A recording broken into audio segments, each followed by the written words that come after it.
লক্ষ্মীরূপে পূজিত তুলসীকে এই দিনে ভুলেও জল দেবেন না আর জ্বালাবেন না প্রদীপও।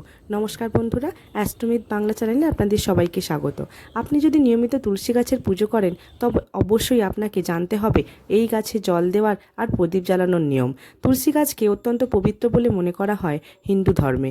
তুলসী হিন্দু ধর্মের শুদ্ধ ও বিশুদ্ধকরণের বৈশিষ্ট্যের জন্য অত্যন্ত সম্মানিত। এটিকে দেবী লক্ষ্মীর পার্থিব রূপ হিসাবে মনে করা হয়। তুলসী তার ভক্তদের আশীর্বাদ, সুরক্ষা এবং আধ্যাত্মিক উন্নতি প্রদান করে বলে বিশ্বাস। বাড়ির উঠোনে এই গাছটি লাগালে ঘরে ইতিবাচক শক্তি আসে। তুলসীর পুজো করার সময় কিছু বিশেষ জিনিস মাথায় রাখতে হবে যাতে সুখ থাকে আর পুজোর সম্পূর্ণ ফল আপনি পেতে পারেন।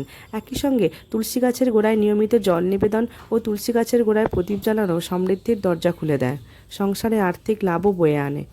কিন্তু জানেন কি, এই গাছটিকে নির্দিষ্ট দিনে জল দেওয়া উচিত নয়। যেমন রবিবারে তুলসীকে জল দিতে নেই, এমনকি এই দিনে তুলসী তলায় প্রদীপ জ্বালানোও উচিত নয়। চলুন জেনে নেওয়া যাক জ্যোতিষশাস্ত্রে কী বলছে এই নিয়ে। রবিবারে কি তুলসীতে প্রদীপ জ্বালানো যায়?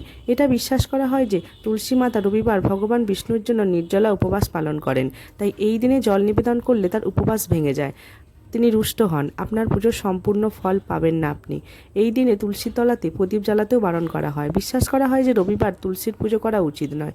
এই দিনে তুলসী গাছে হাত দেওয়াও উচিত নয়। কিন্তু কখন তুলসী গাছের তলাতে প্রদীপ জ্বালানো উচিত নয়? এটা বিশ্বাস করা হয় যে সন্ধ্যার পর, অর্থাৎ সূর্যাস্তের পর যখন সন্ধ্যা নেমে আসে তখন কিন্তু তুলসী গাছের কাছে প্রদীপ জ্বালানো উচিত নয়। এমনটা বিশ্বাস করা হয় যে তুলসী গাছটি সূর্যাস্তের পর ঘুমিয়ে যায়, আর ঘুমন্ত অবস্থায় আপনি যে পুজোটি করবেন সেটা গ্রহণযোগ্য বলে মনে করা হয় না। এই সময় তুলসী গাছকে জল নিবেদন করা উচিত নয়। রবিবারও তুলসীতে প্রদীপ জ্বালানো উচিত নয়। প্রকৃতপক্ষে রবিবারকে ভগবান সূর্যের দিন হিসাবে বিবেচনা করা হয়। তুলসীকে দেবী লক্ষ্মীর অবতার হিসাবে বিবেচনা করা হয়। জ্যোতিষশাস্ত্রে সূর্য ও বিষ্ণুর পুজো একত্রে না করার পরামর্শ দেওয়া হয়েছে, তাই এই দিনে তুলসী পুজো করা বা তুলসী তলায় প্রদীপ জ্বালানো নিষেধ। এছাড়াও সূর্য বা চন্দ্র কোনো গ্রহণকালেও তুলসী তলাতে প্রদীপ না জ্বালানোর পরামর্শ দেওয়া হয়েছে। কোন কোন সময় তাহলে আপনি প্রদীপ জ্বালাতে পারবেন তুলসী তলায় আর পুজো করতে পারবেন? আমরা যদি জ্যোতিষশাস্ত্র বিশ্বাস করি তাহলে সেখানে বলা হয়েছে তুলসী গাছের পুজো করার সব থেকে শ্রেষ্ঠ সময় হচ্ছে ভোরবেলা।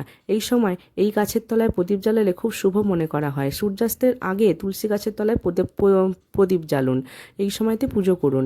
অন্যদিকে আমরা যদি তুলসীকে জল নিবেদনের কথা বলি তাহলে সূর্যোদয়ের আগে সকালে তুলসী গাছে জল দেওয়ার কথা সব থেকে শুভ বলে মনে করা হয়। এই সময়টাতে তুলসী গাছকে জল দিতে না পারলেও সূর্যোদয়ের 2 ঘন্টা পরে জল নিবেদন করুন আর তুলসী পুজো করুন। তুলসী গাছে কোন ধরনের প্রদীপ জ্বালাবেন? তুলসী গাছের কাছে সর্বদা গরুর দুধের ঘিয়ের তৈরি প্রদীপ জ্বালান, কারণ গরুর দুধের ঘি অত্যন্ত শুভ মনে করা হয় যে কোনো পুজোর ক্ষেত্রে।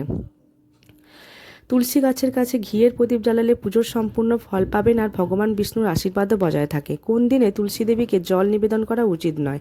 এটা বিশ্বাস করা হয় যে তুলসী মাতা রবিবার আর একাদশীতে ভগবান বিষ্ণুর জন্য নির্জলা উপবাস থাকেন, আর এই 2 দিনে যদি ভুল করেও আপনি তুলসী দেবীকে জল দেন তাহলে কিন্তু ওই দিনকে তুলসী দেবীকে পুজোর ফল পাবেন না।